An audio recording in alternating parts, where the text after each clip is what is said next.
काल महाराष्ट्राचे लाडके उपमुख्यमंत्री आणि राष्ट्रीय अध्यक्ष माननीय आमदार अजितदादा पवार हे सोलापूर दौऱ्यावर आले होते आणि यात त्यांच्या उपस्थितीमध्ये एक महत्त्वपूर्ण बैठक आयोजित करण्यात आली होती। या बैठकीला भाजपच्या आमदारांनी पाठ फिरवल्याचं चित्र पाहायला मिळालं।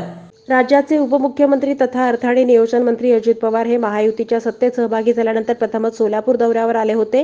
त्यांचे रेनगर येथील हेलिपॅडवर आगमन झालं। त्यानंतर ते सोलापूरचे ग्रामदैवत श्री सिद्धेश्वर मंदिरात जाऊन त्यांनी दर्शन घेतलं आणि ठरलेल्या वेळेनुसार 10:30 वाजता नियोजन भवन या ठिकाणी ते बैठकीला हजर झाले।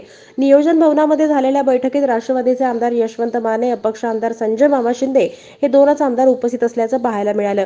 या बैठकीला जिल्हाधिकारी कुमार आशीर्वाद, पोलीस अधीक्षक शिरीष सरदेशपांडे, महापालिकेचे आयुक्त शीतल तेली उगले, पोलीस आयुक्त राजेंद्र माने, जिल्हा परिषदेचे अतिरिक्त मुख्य कार्यकारी अधिकारी संदीप कोहिनकर, अप्पर जिल्हाधिकारी तुषार ठोंबरे, निवासी उपजिल्हाधिकारी दादासाहेब कांबळे, जिल्हा नियोजन अधिकारी दिलीप पवार यांच्यासह सर्व विभागाचे प्रमुख उपस्थित होते।